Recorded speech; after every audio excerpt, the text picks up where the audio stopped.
सभी दोस्तों को हमारा नमस्कार। आप सभी का स्वागत हमारे YouTube चैनल वरुण सरकार पे। तो दोस्तों, आज हम आप लोगों के बीच बातचीत करने जा रहे हैं संयुक्त राष्ट्र संघ। संयुक्त राष्ट्र संघ क्या है, कब बना, किस उद्देश्य से बना और उद्देश्य ये विचलित क्यों हो गया, कैसे हो गया, इस पे थोड़ा चर्चा करेंगे। तो दोस्तों, संयुक्त राष्ट्र संघ, जिसको हम यूएनओ बोलते हैं, ये क्यों बना, कब बना, कैसे बना, थोड़ा इस पे चर्चा करेंगे। तो उसमें ये निकल के आएगा कि प्रथम विश्व युद्ध जब हुआ था विश्व में, तो लाखों लाख लोगों की हत्या हो गई थी, करोड़ों करोड़ घर बर्बाद हो गए थे, बहुत लोग विकलांग हो गए थे, पैर से बहुत लोग विकलांग हो गए थे, हाथ से बहुत लोग विकलांग हो गए थे, आंख से। बहुत गर्भवती माता बच्चा जन्म देने के पहले ही बच्चे को मार दिया था, जिसके साथ साथ 2 गर्भवती माता भी मारी गई। ये दुर्दशा प्रथम विश्व युद्ध में दुनिया को देखना पड़ा। चलते चलते फिर द्वितीय विश्व युद्ध हो गया। जब द्वितीय विश्व युद्ध हुआ, प्रथम युद्ध से भी भयावह युद्ध द्वितीय विश्व युद्ध था। उसमें तो करोड़ों करोड़ लोग मारे गए, बहुत लोग घर से बर्बाद हो गए, बहुत लोग जमीन में दफन हो गए, बहुत लोग बम से उसके चिथड़े चिथड़े उड़ गए। इतना सब कुछ होने के बाद विश्व के कुछ देशों में चेतना आई, कुछ देशों ने जान का कीमत समझा कि ये जो जन्म हुआ है अकारण मृत्यु के लिए नहीं हुआ है। तो जब ये चेतना कुछ देशों में आया, तो सभी देश आपस में बैठे, विचार किए। विचार करते करते 26 जून 1945 में 50 देशों का हस्ताक्षर से एक संगठन बनाया गया, एक पंचायत बनाया गया, जिसका नाम संयुक्त राष्ट्र संघ पड़ा। उसमें 50 देश का सहमति था।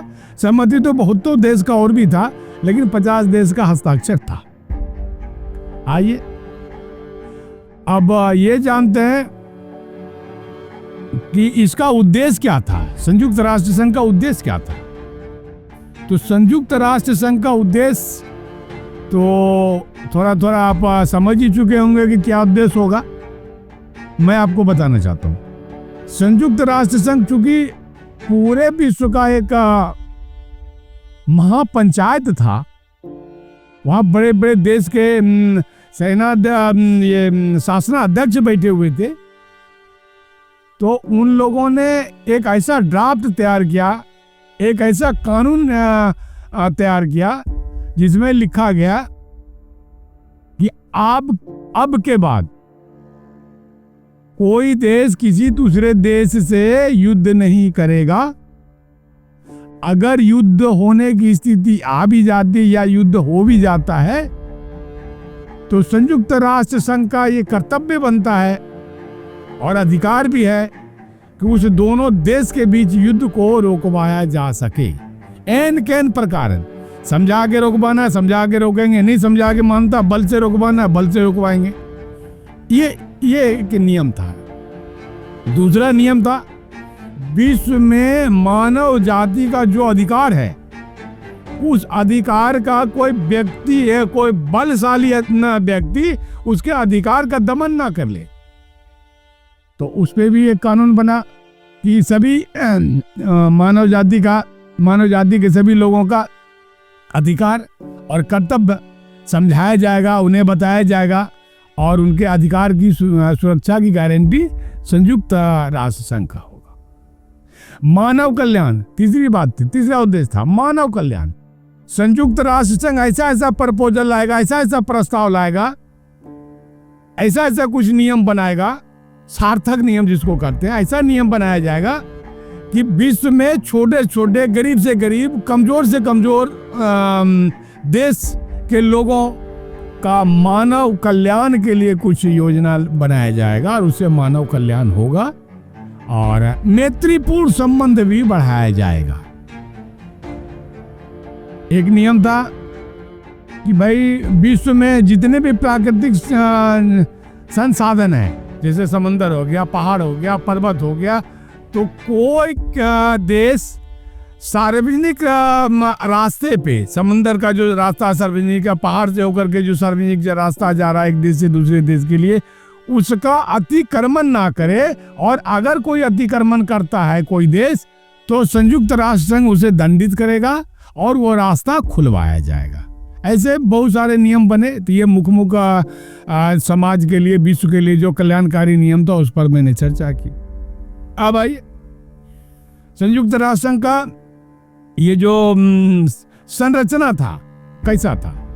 15 सदस्य था, उसमें 10 सदस्य था जो 2-2 साल के लिए सदस्य संयुक्त राष्ट्र सभा के लिए बनाया जाएगा, और एक तरफ दूसरे तरफ जो था 5 देश का सदस्य था जो अस्थायी होगा, आजीवन अमर होगा संयुक्त राष्ट्र सभा संघ में, और उनको एक विशेष वीटो पावर दिया जाएगा। विशेष वीटो पावर का मतलब कि विश्व में कोई भी देश, पीड़ित देश, अगर कोई अपनी समस्या लेकर के संयुक्त राष्ट्र सभा में जाता है और वो 10 देश जो है ना इनकी बात सुन करके या तो पक्ष में वोट करता है या विपक्ष में वोट करता है, तो वोट करने के बाद में जो वो फैसला के सुनाया जाएगा, तो वो ये अस्थायी सदस्य के पास जाता है। तो अस्थायी सदस्य के पास एक वीटो पावर था, निषेध पावर, इनकार करने का पावर। यानी उस 5 देश में कोई भी देश अपने स्वार्थ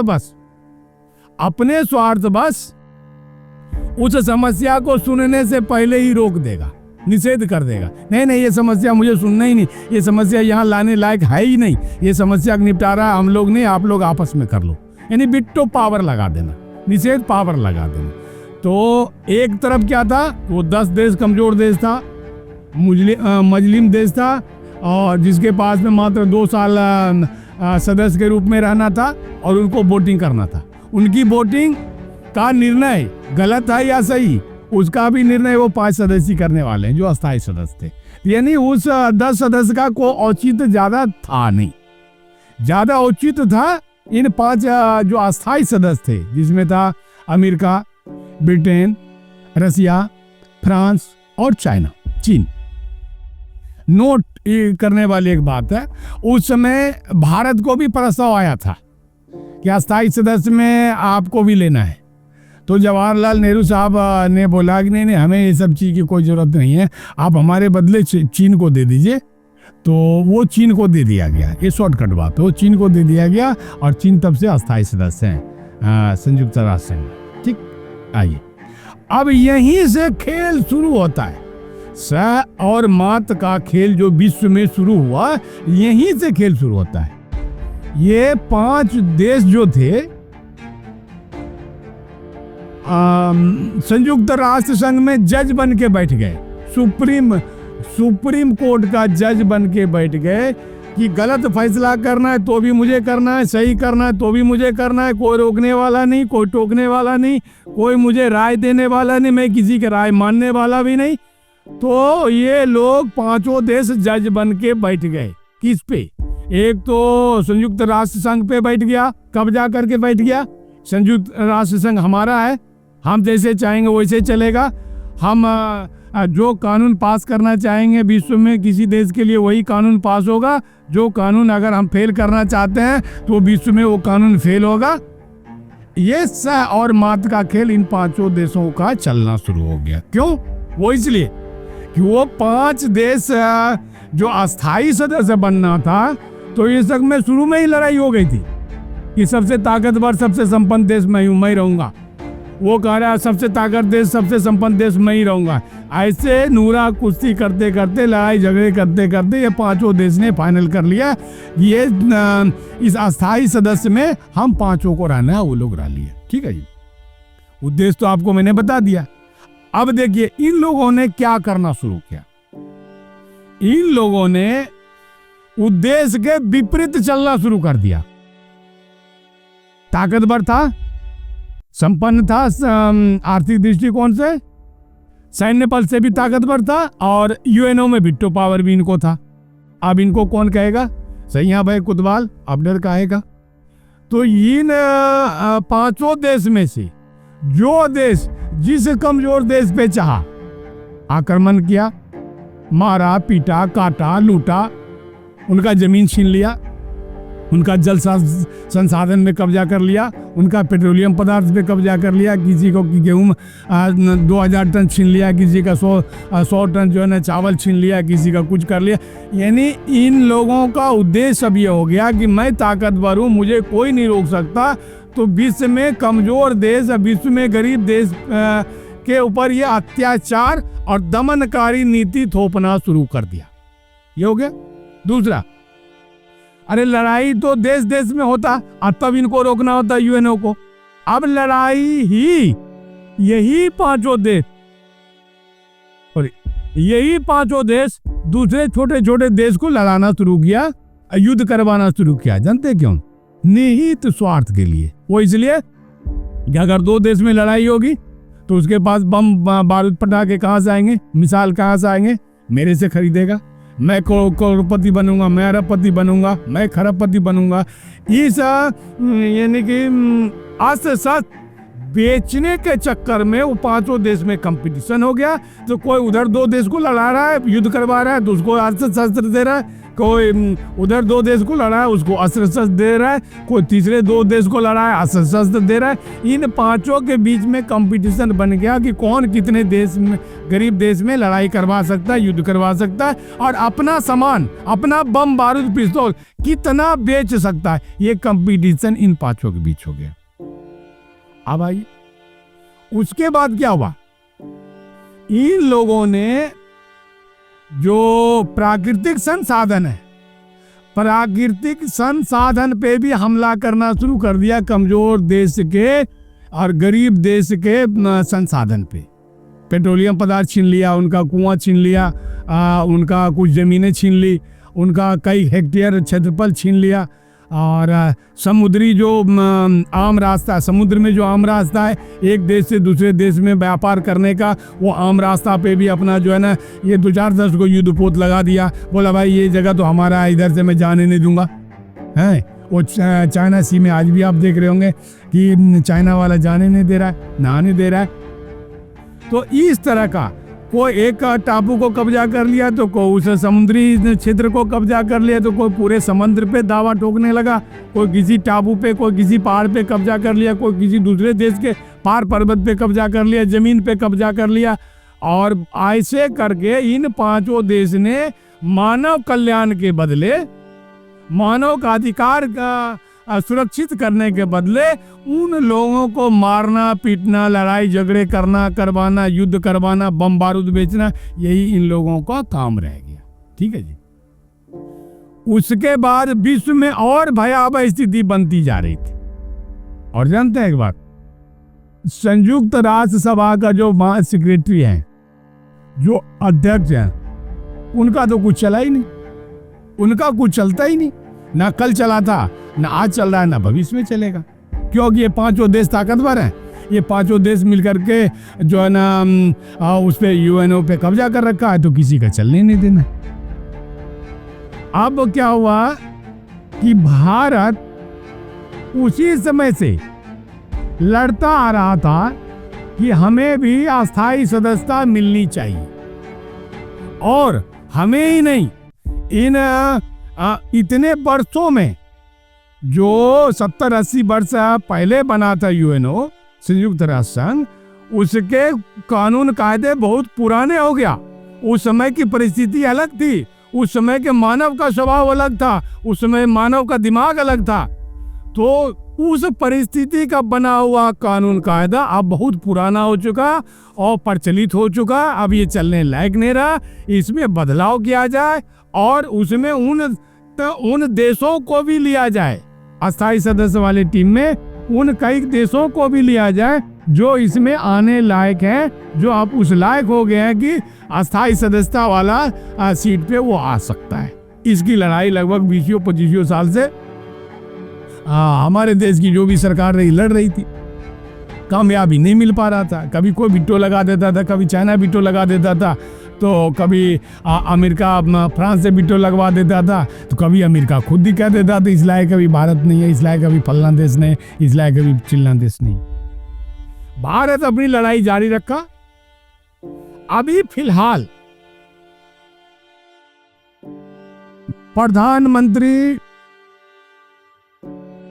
प्रधानमंत्री नरेंद्र मोदी सर के वजह से, उनकी टीम के अथक प्रयास से, विदेशी नीति और कूटनीति के विशेष धार से पूरे विश्व को अपने पाले में लिया। और अपने पाले में लेकर के अभी 5 दिन पहले संयुक्त राष्ट्र संघ में वोटिंग हुई। वोटिंग में 154 देश भारत के पक्ष में वोटिंग किया और ये कहा कि भारत को भी अस्थायी सदस्य का सीट मिलना चाहिए। उन 5 देश में से कोई भी देश अगर वीटो पावर लगा देता कि नहीं, भारत को अभी अस्थायी सीट नहीं मिल सकता या नहीं मिलना चाहिए, तो फिर दिक्कत आ जाती। लेकिन भारत की टीमों के द्वारा, प्रधानमंत्री के टीमों के द्वारा इतने विशेष धार की कूटनीति की गई थी कि सभी वीटो देश को आखिरकार मानना पड़ा और मान करके हस्ताक्षर किए। और भारत अब पूरे विश्व की जो पंचायत है, उस पंचायत में भारत भी एक जज बन गया। अब कोई किसी गरीब देश को नहीं सताएगा, अगर सताएगा तो भारत उसकी आवाज़ लेकर के, आवाज़ बन करके उभरेगा, आवाज़ बन करके यूएनओ में जो है बोलेगा। इसीलिए आज जो बदलाव हुआ, और भी बदलाव की जरूरत है, कुछ कानून कायदे की भी बदलाव की जरूरत है और कुछ अन्य देशों को भी अस्थायी सीट मिलने की जरूरत है। सिर्फ भारत अपने लिए नहीं लड़ रहा था, भारत कई देशों के लिए लड़ रहा था कि इनको भी जो है ना अस्थायी सीट मिलनी चाहिए। तो इस तरीके से भारत ने एक कामयाबी हासिल की। 70-80 साल की लड़ाई के बाद में वीटो पावर लिया और अस्थायी सदस्यता ली यूएनओ में। इसके लिए आप लोगों को बधाई हो, आप लोग बधाई के पात्र हो। और मैं तो कहूँगा पूरे देश जिन्हें, पूरे विश्व के लोगों को बधाई के पात्र हो। 154 देशों ने इनको समर्थन दिया और उसके समर्थन से भारत ने अस्थायी पावर लिया। इसलिए सभी को जश्न मनाने का समय है, सब जश्न मनाइए। और वीडियो अगर अच्छा लगा तो लाइक कर दीजिए, थोड़ा सब्सक्राइब तो कर ही दीजिए मेरे दोस्तों। सभी से प्रार्थना है थोड़ा सब्सक्राइब कर दे। जय हिंद, जय भारत।